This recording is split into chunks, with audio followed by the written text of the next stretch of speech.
প্রোগ্রেসিওর knowledge চ্যানেলে স্বাগত জানাচ্ছি। আজকে আমি পঞ্চম শ্রেণীর 63তম ক্লাসটি নিচ্ছি। আজকের ক্লাসে আমি শেখাবো দশমিক ভগ্নাংশের ছোট বড় কি করে নির্ণয় করতে হয়। তো প্রথমে আমি দ্বিতীয় নম্বর অঙ্কটা করছি।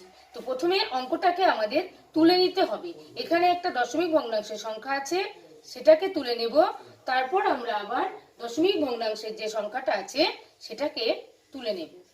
এবার আমরা এই দশমিক ভগ্নাংশের সংখ্যাগুলোকে লব হরের আকারে প্রকাশ করব। তাহলে এই সংখ্যাটাকে যদি আমরা লব হরের আকারে প্রকাশ করি, তাহলে এখানে লব হচ্ছে 7 এবং হর হবে এই যে দশমিক বিন্দুটা আছে, সেই দশমিক বিন্দুর জন্য আমরা 1 আনবো এবং দশমিক বিন্দুর পর একটা সংখ্যা আছে, তাই এখানে একটা শূন্য আনবো। তাহলে এখানে লব হলো 7, হর হলো 10। এবার এই সংখ্যাটাকেও আমরা লব হরের আকারে অর্থাৎ সামান্য ভগ্নাংশে প্রকাশ করব। তাহলে এখানে হচ্ছে 0 7 হয়ে যাবে লব এবং হর হয়ে যাবে এই দশমিক বিন্দুর জন্য 1, বাকি দুটো ঘরের জন্য দুটো 0। তাহলে হয়ে গেল হর 100। আর এখানে যে শূন্যটা আমি বসিয়েছি, সেই শূন্যটার কিন্তু কোনো দাম নেই, অর্থাৎ সংখ্যার বাঁ পাশে শূন্য বসালে তার কোনো মানে থাকে না, শূন্যটা মুছে দিলাম। তার মানে এখানে আমরা পেলাম 7 10, এখানে 7 100। এবার আমরা এই যে হরগুলো পেয়েছি, এই ছোট বড় নির্ণয় করতে গেলে এই হরগুলোকে আমাদের সমান করে নিতে হবে। যখনই আমরা ছোট বড় নির্ণয় করব এই ভগ্নাংশ, সেই সামান্য ভগ্নাংশটার, তখনই আমরা ভগ্নাংশের হর দুটোকে সমান আনবো। সমান এনে আমরা এই লবের সাহায্যে প্রমাণ করব যে কোনটা ছোট কোনটা বড়। তাহলে এই হরগুলোকে আমরা যখন সমান করব, তখন আমরা দেখে নেব যে বড় হর কোনটা। বড় হর আছে এখানে 100, ছোটটা হচ্ছে 10। তাহলে এই ছোট বড় হরটার সমানই আমরা এই হরটাকে করব। ছোট হরটাকে বড় হরের সমান করব।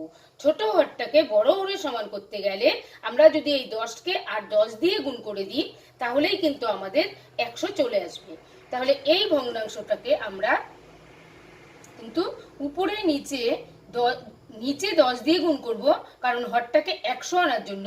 যেহেতু নিচে আমরা 10 দিয়ে গুণ করব, সেহেতু আমাদের লবকেও 10 দিয়ে গুণ করতে হবে।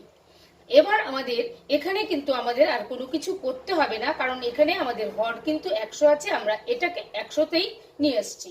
তাহলে এবার আমরা এই গুণটা করে দেব। 7 10 হয়ে গেল, লব হয়ে গেল এখানে 70 আর হর হয়ে গেল 100। তাহলে এখানে আমরা দেখতে পাচ্ছি দুটো হর সমান হয়েছে, দুটো হরই এসেছে 100।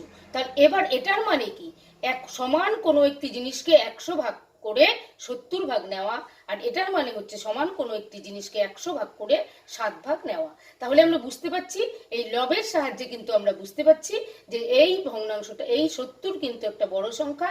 যে লবটা দ্বারাই কিন্তু আমরা প্রমাণ করে নেব কোনটা ছোট কোনটা বড়। তাহলে এখানে যেহেতু 70 এসেছে, 70 হচ্ছে বড় আর 7 হচ্ছে ছোট। তাহলে এখানে বড় ভগ্নাংশ হচ্ছে, এখানে দেখে আমরা এটাকে বুঝে নিচ্ছি 0.7 হচ্ছে বড় ভগ্নাংশ এবং ছোট ভগ্নাংশ হচ্ছে 0.07। এখন এটাকে আমরা লিখে প্রকাশ করব। যখন আমরা প্রকাশ করব, তখন আমরা ছোট ভগ্নাংশ বড় ভগ্নাংশ এভাবেও লিখতে পারি, আমরা চিহ্নের সাহায্যেও কিন্তু সেটা প্রকাশ করতে পারি। তাহলে চিহ্নের সাহায্যে আমি প্রকাশ করে দিচ্ছি।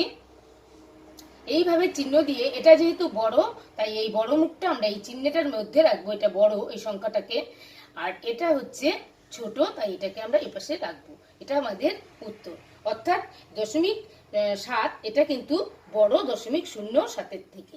এবার আমি চলে যাচ্ছি 1 নম্বরের অঙ্ক।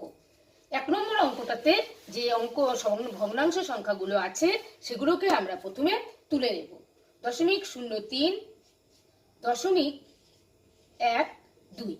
এবার আমরা এটাকে লব হরের আকারে প্রকাশ করলে এখানে পাবো 0.3 লব, আর হরে পাবো দশমিক বিন্দুর জন্য 1, দুটো ঘরের জন্য দুটো 0। এখানে দশমিক সংখ্যার বাঁ পাশে শূন্যের দাম নেই, তাহলে এখানে শুধু 3। এবার আমরা এটাকে লব হরের আকারে প্রকাশ করলে লবের ঘরে পাবো 12, আর হর পাবো দশমিকের জন্য 1, বাকি দুটো ঘরের জন্য দুটো 0, অর্থাৎ সমান কিন্তু হয়ে গেল। এখানে হর কিন্তু দুটোতেই আমরা সমান পেয়েছি। এক্ষেত্রে কোনো গুণটুন করে আমাদেরকে সমান করার প্রয়োজন হলো না। সেক্ষেত্রে আমরা আর কোনো কিছু গুণ করব না। এই সমান হরের থেকে আমরা বুঝে নেব যে কোনটা কোনটা ছোট কোনটা বড় আমরা লব দেখে বুঝবো যে কোনটা ছোট কোনটা বড়।